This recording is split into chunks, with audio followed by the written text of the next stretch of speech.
Okay, this is Ringwalk Media in association with Well Eyes Therapy and Still Hub Management. Ms. Raven Champman, deep in camp, but up in Manchester on the comms tonight. How are you? Yeah, I'm very well. Having a fun night at Magnificent Seven, doing my little bit of comms. Yeah, enjoying it. Nice to get a little break from camp, to be fair. Come, just enjoy the boxing, sit ringside, and get all that atmosphere in, ready for my night. I'll tell you what, we've been listening to a bit of it, and so's Laura Woodsey. She just give you a nice compliment, didn't she? Yeah, no, it's good. It's nice to see everyone's kind of getting behind me. They're seeing what I'm about a lot more now. Obviously, everyone kind of knows what I'm about now. And to see everyone's excited to watch me and see me do well is, it's really humbling. It's nice. Well, the Queen of Queensberry, of course. We've got to watch you.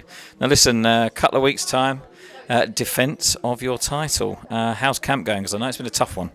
Yeah, it's been a tough camp. It's been, tiring at times, as they always are, but I felt really good this camp. I've actually felt really sharp, really fit, really strong, more so than the last camp. I think it made me realise actually quite how tired I got towards the end of my last camp, where I felt sharper in sparring at the beginning of this camp than I did at the end of the last one. So, yeah, I'm looking forward to getting in nicely warm. Have you accounted for the 42 degrees you're about to face? Yeah, no, I'm thinking I'm going to need a heater in the changing room this time.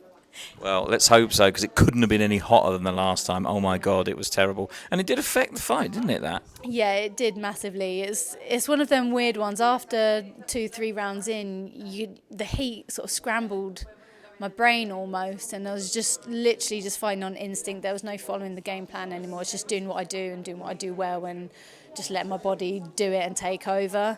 But it's nights like that prove that when you have to do that, you've got it in you to still get a pretty clear win in the bag, and that's what's important, and that's where I'm going to learn in those harder fights coming forward. I've got it in me, I can dig in, and now it's kind of having those hard nights and sticking to the game plan.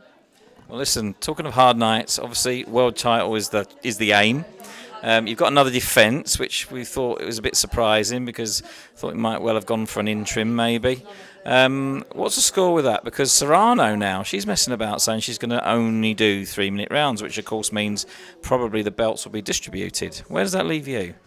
Well, if Serrano wants to do 12 threes next and no one else is up for it, I'm always up for it. I'm always game, and I'd love to do threes. I think it suits me down to the ground, my style. I'll be able to set up the work, put that pressure on.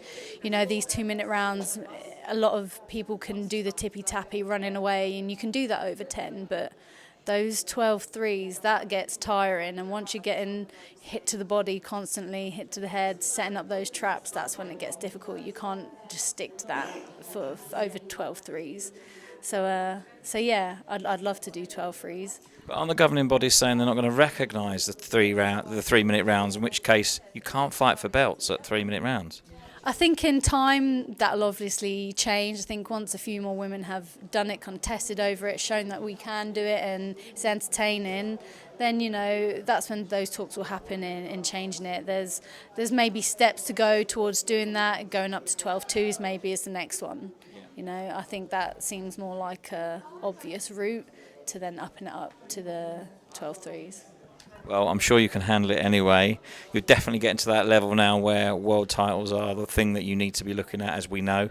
And I'm very surprised to see you here, because I know it's really important now this time of camp. But it's nice to see you, as always. We'll look forward to the 1st of December now, York Hall. And we hope that you make a very good defence of your title, and you'll come back ready for that world title fight. Yeah, exactly that. I'm looking forward to getting to show what I'm about again at York Hall. And I've got a really good opponent. She only had one loss. That's Tanina Menka, who's, ranked above me as well. So if I get a really good win, it just shows where I'm at and how good I am and what I'm about and what I can do. And that's where we want to go. It's another step up, definitely. And I think you're going to be able to handle this. Even though we're supposed to be completely biased down the middle, I think that you're not going to have too much trouble with her. Yeah, I like the fact that this opponent, from what we've looked at, is going to be coming to go at me, and that's what I want. I want people to throw those shots. That's where I see the openings, and that's where I take control and I take advantage of that. Now, listen, I can't let you go without mentioning that my sponsor of the podcast is now also your sponsor, Hype Energy Drinks. You've got a new sponsor, haven't you? That's it. Believe the hype. That's all I need to say. Well, listen, we'll leave you going back to the comms. It's really great to see you here, and we'll keep our fingers crossed for you. 1st of December, York Hall. Can people still buy tickets? Yeah, still buy tickets, get them through my ticket line, which is on my social media. I don't know the number off by heart, so you're going to have to find it yourself. But yeah, expect all action on fight night. And Fireworks, as everyone says. Expect fireworks. But yeah, great to see you, Jonathan, and thanks for coming to speak to me. We look forward to listening to the rest of your commentary this evening now. Thanks, Raven. Thank you.